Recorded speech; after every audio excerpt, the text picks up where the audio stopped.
Here we are, mate. We go all in and we see where we go. I like it. Yeah, But sounds good. the stuff Sounds good. that I came across and the stuff that you put out, mate, I really appreciate it because you put it in layman's terms. So if I can understand it, we're onto a bit of a winner here because the general pop is probably going to be able to understand it as well. And I think it bridges that gap of folks who are out there in a commercial gym doing their thing, kind of, the weekend warriors trying to figure themselves out. And then also the coaches as well. Both sides of that coin can understand the high up, the scientific, the lab results. And Mm. first of all, I just want to say thank you, mate. Well, yeah, sure. I'm humbled, honestly. I appreciate it very much. I Yeah, I don't know. I can't even take full credit for it, honestly. It's very much a selfish endeavor. So when people say stuff like that, I mean, it thrills me. I'm incredibly humbled by that fact. But in reality, I started it simply for selfish reasons. So so I feel bad even saying, thank you or you're welcome or anything like that, you know. No, dude, take it. So why did you start it? Well, as a matter of fact, I'm talking to the perfect person to talk about this because I think you're the exact same type of person that I am in this regard. I was incredibly curious about this area and I was diving into it and I went to school for it and I kept harassing my professors about like different questions. I was that guy that was asking Yeah. continuous questions and whatnot. And I felt unsatisfied with what I was learning in school. Not that, I not as in I disagreed, as in I loved everything I was learning, but I was dissatisfied in the rate of learning. So I decided to start learning on my own and cracked open textbooks, cracked open studies, and then now it's just been focused on reading only studies and translating that primary literature to the public. And then in the selfish part is that I get to learn. So Mm. that's that's where that first started. But then I thought to myself, well, why not just put it publicly available for others to also be able to try to understand what I'm trying to understand. So that was the origin of everything. There definitely is a disconnect, right, between academia and walking the streets everyday folk when it comes to health and Mm. fitness. And unfortunately, we get the marketing industry come involved, and then it just kind of turns everything upside down. And the stuff that people believe is like, this is factual. It's like, what is going on in your brain? How can you think that is factual? You know what I mean? Like, deadlifting is bad for the back. Yeah, no shit. If you round it over and we're flexing and extending under load and like, yeah, okay, cool. Like everything in excess is probably going to be not so great for us, but the common knowledge is so little and it baffles me. Mm. I agree with you. I definitely do. It's been a major frustration for me, absolutely. But then again, I try to position myself in let's actually take it out of the context of like fitness and nutrition and whatnot, and let's put ourselves in the position of like an area like physics or something that where we have frustrations because I know that you study this stuff quite a lot, like fitness and nutrition and all that stuff. So it's easy for us to be able to say, oh well, that's so nonsensical. Obviously, it's completely Mm. wrong. Like deadlifting, of course, it's not bad for your back if you do it with proper form and all that stuff. But I think that if I were to position myself into a field that I have no clue anything about, I'd be in the exact same shoes. I'd be Yeah. like, what, like anything a person told me, I'd be like, okay, sure. Yeah, I believe it. And then I would be that person that's just like completely out there. So I, I have some, I have some empathy and some sympathy for people that get duped by some of these things. But then on the other hand, and I imagine that, I mean, correct me if I'm wrong, if you feel this way, but like I get really frustrated because I know that people don't have that background and they are at that starting step like I am in any other field. I am way down deep into this one field. So therefore I look back at the starting steps and I get really frustrated that people try to interject their marketing or they interject their different opinions that aren't science based whatsoever. and are maybe trying to sell something, or they just simply aren't that educated on the topic, but they're still talking. So Mm. I feel you. I feel you in that regard. I think the most powerful three combination of three words we can put together is "I don't know," right? I feel like we've developed this aversion to letting other folks know that you're not certain on something. It's like, fuck, how am I supposed to know? There's so much information out there. Like there's so many more questions that I need to be asked, and we need to gather the answers to those questions before we could give the answer to the first one. What's the best for X? It's like, fuck, I don't know. Like, what are we talking about? Who are we talking about? Where? Why? Like, how? All those like basic follow-up questions. It's like this one click, one size fits all. There is an answer. I need it immediately. And if it was yesterday, even better, I'm going to give you more dollars.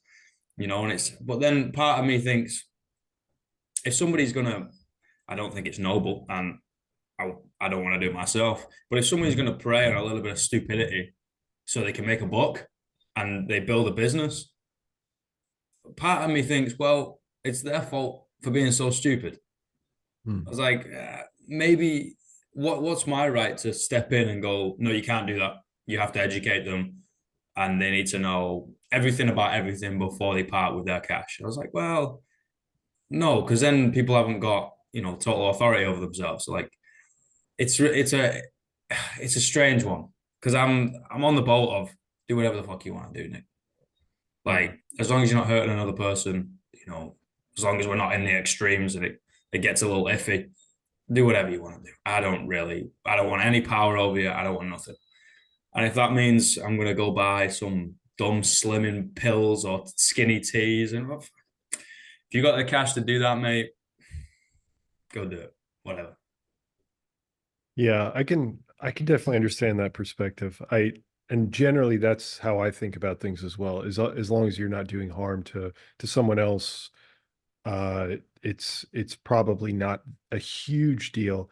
The one area that I think about though is let's in fitness and nutrition, especially in nutrition, Mm. you start to get into these areas that are a lot more medicine based, and that's where you get to these really scary consequences of even if even if you're not the person that's prescribing the nutrition and it's complete BS, if you start to believe certain things and you start telling your friends or you start telling your family, it's that misinformation that starts to spread Yeah. where you have a person that maybe 10 years down the road gets diagnosed with cancer or they have diabetes or something, and but then they staunchly believe because of a conversation 10 years ago that, X thing is the solution to their condition.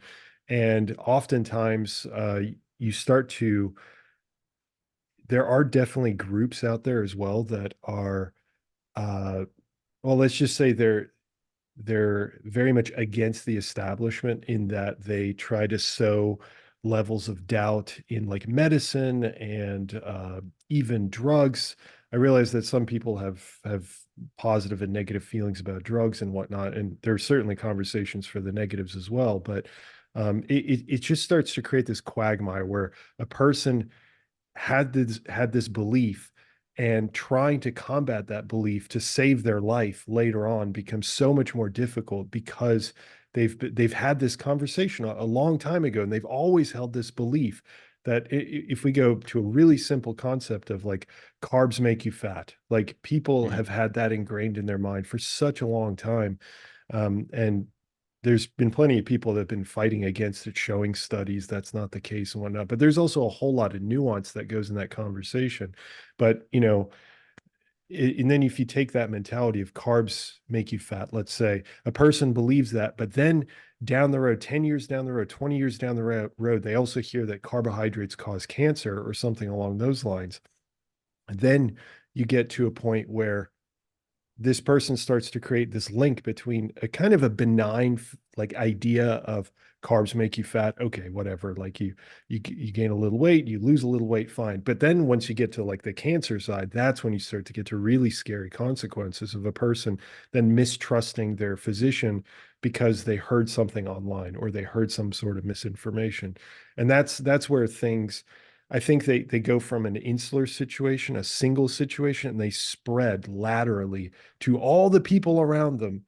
And that's where that misinformation can be so detrimental and so deadly. In certain situations, deadly down the road. It doesn't have to be in the moment, but even across a person's lifespan. So that's why I think that science education and being able to take really complex topics, not dumb them down too much. And you actually pointed this out yourself just a little while ago. You said that there's a disconnect between how the science is and people walking around the street because they don't understand. And scientists are just, if I can say the word, dog shit at actually translating the super complex ideas into much simpler bits and understand and kind of pulling themselves back to 20 years ago when they were in grad school or they were an undergrad and they were an idiot and they didn't understand these concepts. Like I remember those days. I remember struggling through chemistry. Like, what is this?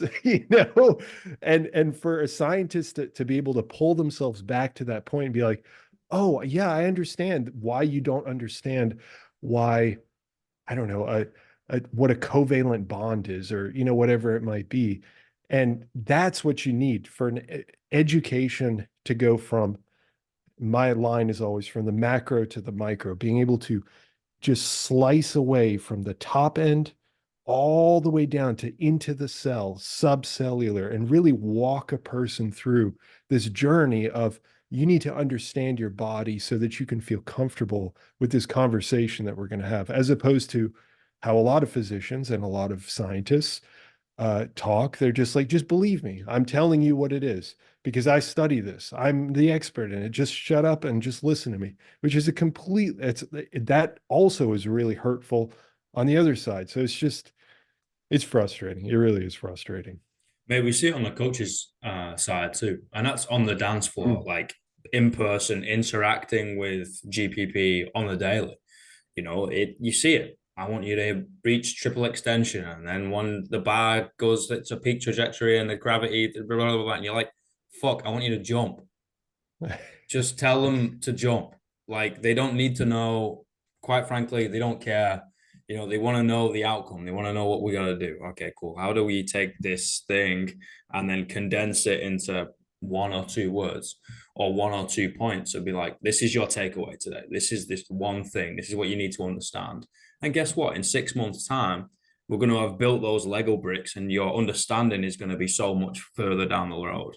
I say to fellow coaches quite a lot of like, your job is to be good within a week, just good, then great within 6 months, and then unfucking beatable within a year, right? Because it's just that ever so slightly grinding people away, and they're doing the same with you, and you're developing that relationship, understanding how they like to communicate, and you're like, okay, cool.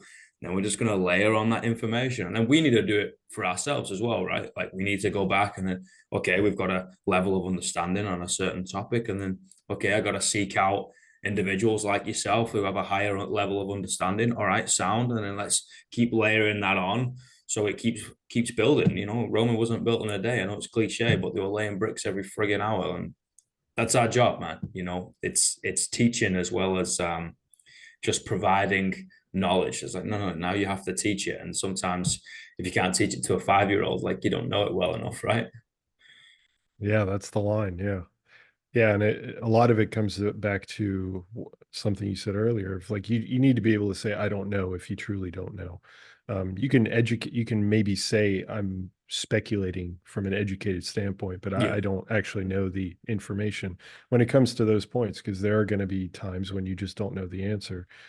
In that brick, as you put it, that bricklaying process. Sometimes you are going to hit a wall and you're going to be like, hey, look, I don't know the answer to this. I'm going to find the answer, and then we'll be able to move on with this journey of understanding more about how everything works. It goes out of the fitness industry as well, right? Like whether it's corporate, whether it's bloody accounting, whatever it is, right? It's like if you don't know, just divert off to someone else. We can all understand and come together and contribute to this wider question, topic, problem, situation.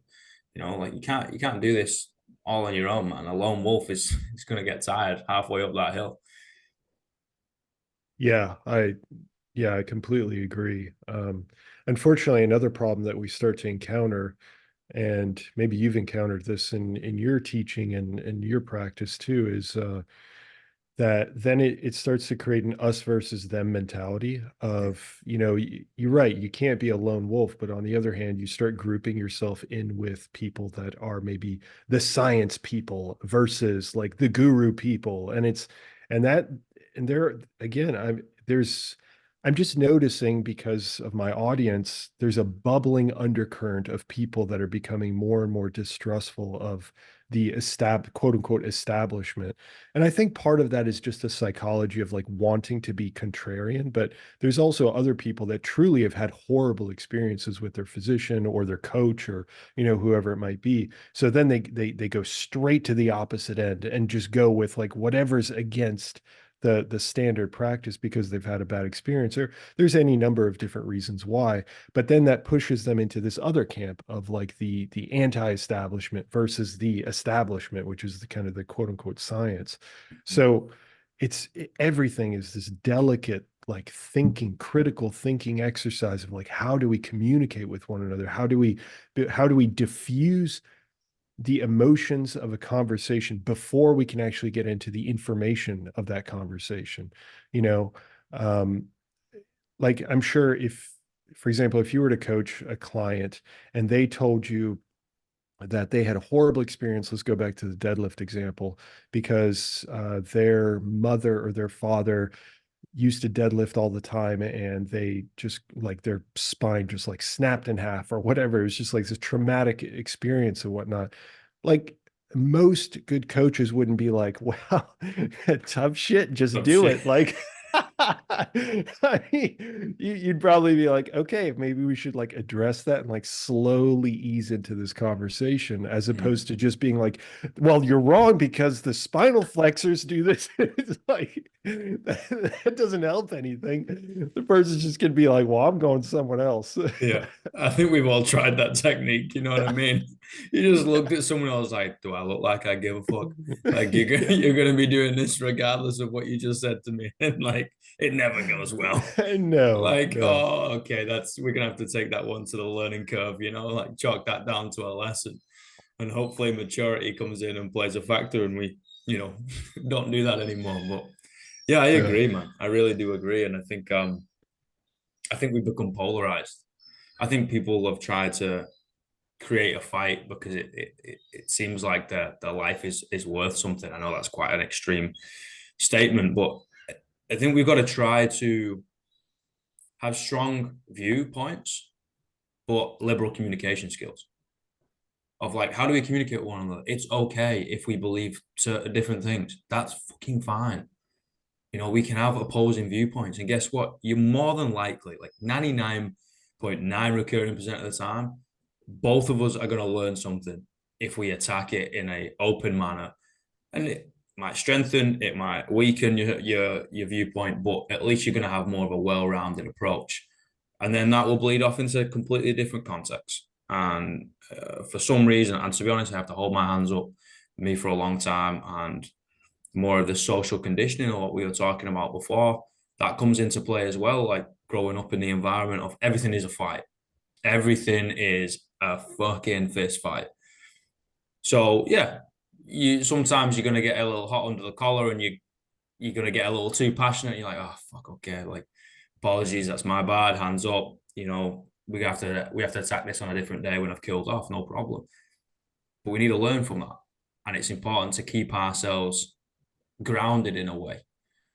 And it's like, right, if I'm pretty good, I can hold better conversations. If I can hold better conversations, I can learn more things. If I learn more things, and it just spirals on in a positive way rather than everybody's over caffeinated, underslept, right? And looking for a fist fight. And it just reminds me of the streets back home. It's like, holy shit, people are doing the same thing in like corporate life. This doesn't make any Mm. sense. Yeah, I couldn't agree more. I think your mentality too, just the basis for this podcast, for example, or one of what I imagine is one of the bases of this podcast is just following the curious mind. But I mean, the only way to do that is you have to be open-minded enough to have that communication, as you were pointing out, just asking questions and trying to understand the another perspective. So, and that's the only way to do that is by being curious in the first place. And again, putting your emotions aside as best you can, which is difficult. I mean, Yeah. for me, it's certainly difficult at times when I'm like, again, if you have expertise in something, it's because you've spent not just thousands of hours doing it, but for like science, you have hundreds of studies that might indicate something, and then for somebody to tell you, hey, I don't believe this because of this one bad experience, it's difficult to then be like, okay, let me pull myself back and try to understand and try to ask questions and whatnot. So I'm actually curious about your podcast. What was the motivation for your podcast, and like how did you come up with this idea of like, well, I'm a curious person, so I'm just going to start asking people questions or Uh, start conversations? to be honest, this thing started to stop members killing themselves. Oh, I see. Yeah, little bit of a deep topic, but I've been coaching a long time, right? And you said curiosity and asking questions, and to be honest with you, uh, the members taught me everything. You know, I say quite regularly that coaching saved my life, and I don't say that lightly.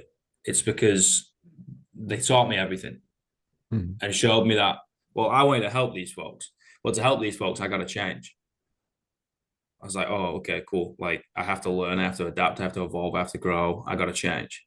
All right, sweet. And then to have these conversations, whether it's with yourself, whether it's with a friggin' writer, whether it's with a sexologist, whether it's with a Commonwealth Games athlete, I got to change as well. Like, I got to slowly develop, I got to slowly learn new things. I need to evolve. Like, if I was the same person as I was 10 years ago, 2 weeks ago, or the kid back on the council estate, this wouldn't work. It would be me having a fight with the world. And there's only one way that's going to end, right? So I nicknamed the guy the last one because it's we joke about it now, and he's a very good friend of mine, and he's doing fantastic. Um, but he ended up he was a drop into the gym, and he ended up coming back about a month later and apologized for his absence, and he said the reason why he hadn't come to the gym for a while. He was in his garage with a noose around his neck, and he was really in a bad spot. And we ended up just opening up the floodgates, started talking some shit, got him in the gym once a week, then twice a week, and three. You know what I mean? 3 times. You know, just the basic stuff that many folks got the same story, and he ended up turning his life around. Relationship was so much better. You know, had another kid, changed his job, so much happier. And yeah, I nicknamed him the last one because I was like, I can't hear any more members tell me stuff like this. I don't know why, whether it was the UK, whether it was a certain spot, or whether they just thought it was, you know, I was the type of bloke that they could open up to. I'm not really too sure. Maybe it's a combination of them all, but I heard quite a few stories along that way, Nick, and it breaks me every time. So I was like, how do I have a conversation with people at, you know, where they can get involved with it whenever they want during the day? It's not reliant on my time because I was working about 18 hours a day. At that stage, I was mentally, physically, emotionally just breaking down. And I was like, right, well, I can't have these conversations because I can't even sleep. Right. So, how do we do it? How do we create this conversation and this platform where people can feel like they're part of something at their on their own time? And yeah, I bought the mic and started talking shit. Yeah, that's great. Um, I have a follow-up question. Uh, do you have, it's always kind of, it's always difficult to do this on the spot, but do you have like two or three things that you've learned throughout? Because you've got what, hundreds of podcast episodes now. Yeah. Um, you've have you learned two or three things that have stuck with you over this journey? People are more similar than they are different. Okay. 100%. That's one of the Mm, main reasons why I also keep the last three questions the same. They haven't been for all 500 or whatever there is. mm, Um, but when I started it, I was like, oh, this is quite interesting hearing perspectives on the same question. And if you listed them all down, they link to very similar emotions. And it's like, huh, you know, we are all pretty similar. And we focus on the difference, we focus on the negative, whether that's psychology, whether that's media, whether that's just human nature. I don't bloody know. Like, again, I say a lot of the time, I was like, I don't know the answer. Um, I'll talk to people a lot smarter than me and we'll see if they know the answer. But I'm sure there are folks out there that do know the answer. But what I can do is not quit and just keep having a conversation, keep turning up, keep doing the thing. Um, the biggest thing is there's more similarities than there are differences. 100%. Yeah.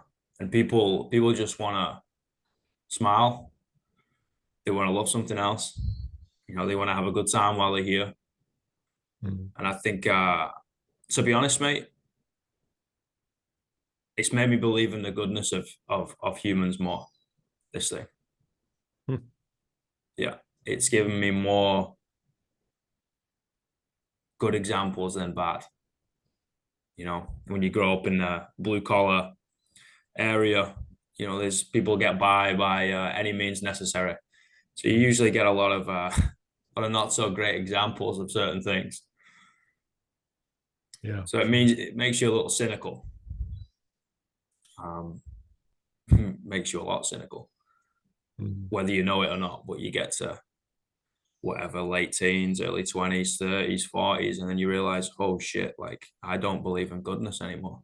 You're like, Yeah. I think everybody's out to get everybody. And you have these raw and honest conversations with folks, and you're like, actually, that's not the case. Mm. People do want to help one another, and we're just a little stuck in our own bubble. And it's forced me to Yeah. change, and it's a beautiful thing.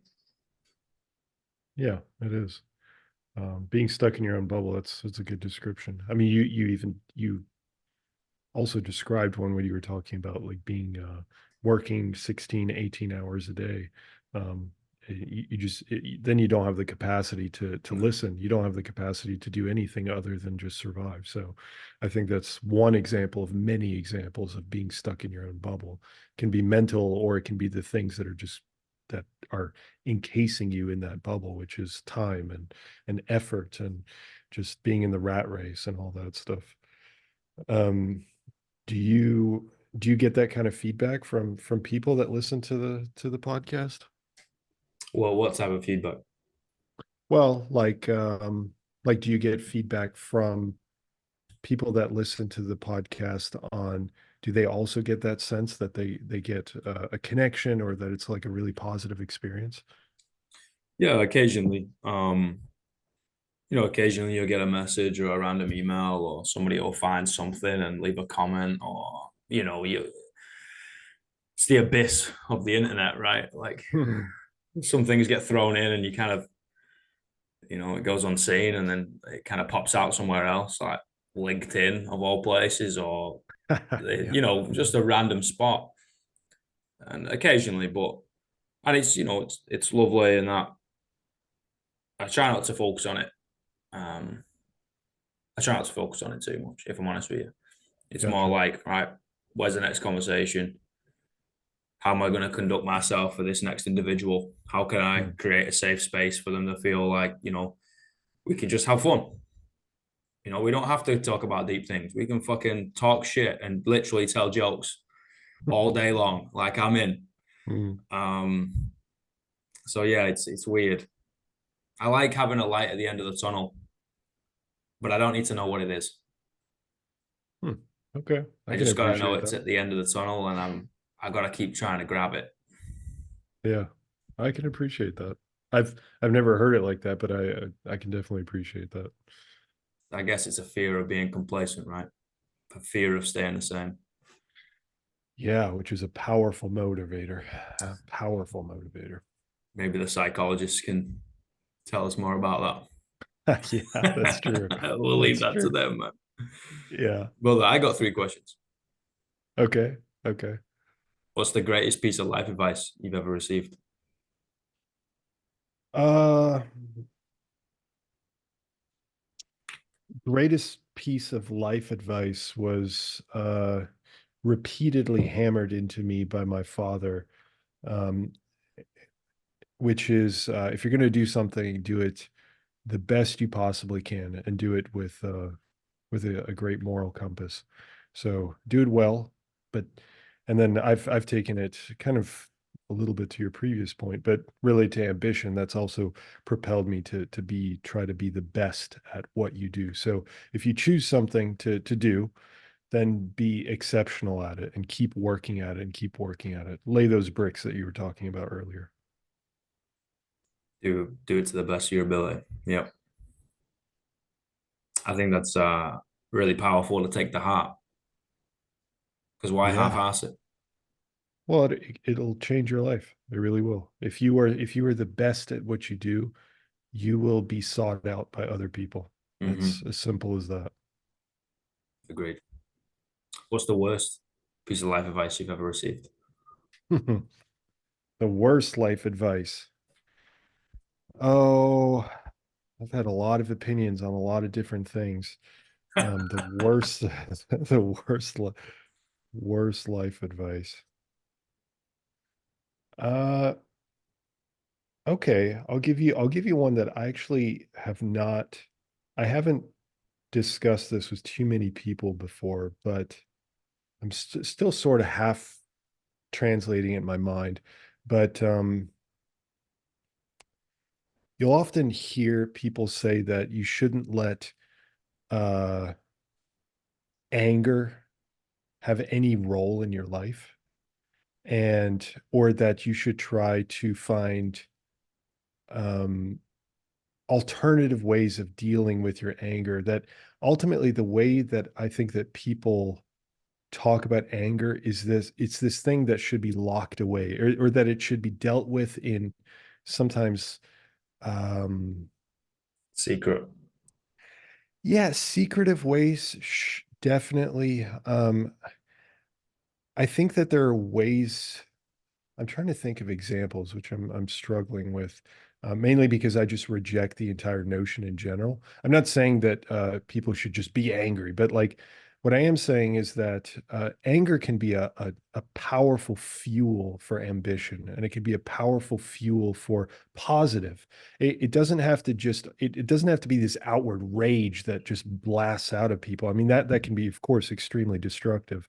But I think that if a person feel slighted, or they feel like something has happened to them that they don't agree with, or whatever it might be, I think that a lot of what's been going on in society is that people squelch that, or they just they almost turn off their emotions, or they try to find some vice to deal with it, or even if they try to find a healthy way of dealing with it. Of course, there's nothing wrong with that, but like sometimes it's going to go have a conversation with someone just to try to find an alternative way of thinking about their anger, which sometimes you just need to take that emotion and drive it into something productive. Hmm. And I don't think we have that specific conversation enough.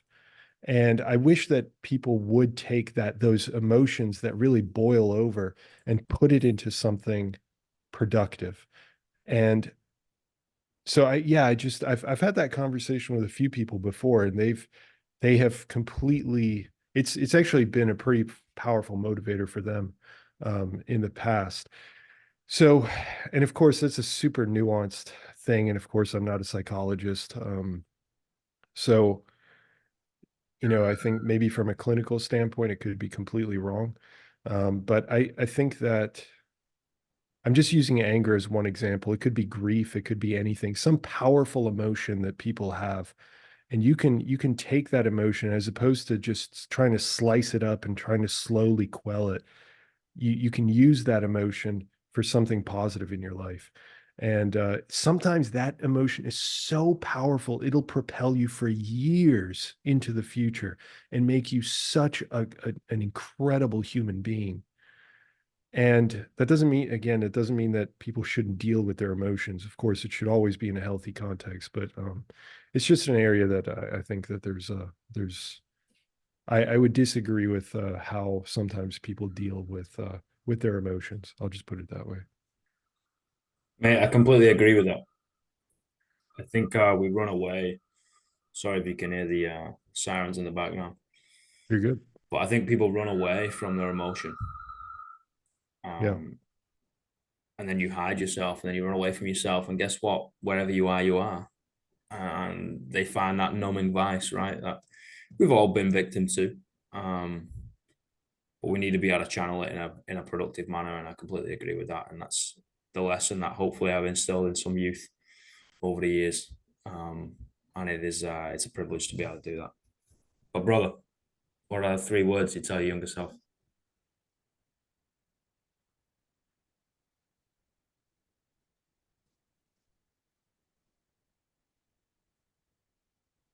I'll harken back to the first question. Just do your best. Mm, Simple as that. do your best. Just one quick question, the last minute that we have. So How did you come up with those 3 questions? again, just interest.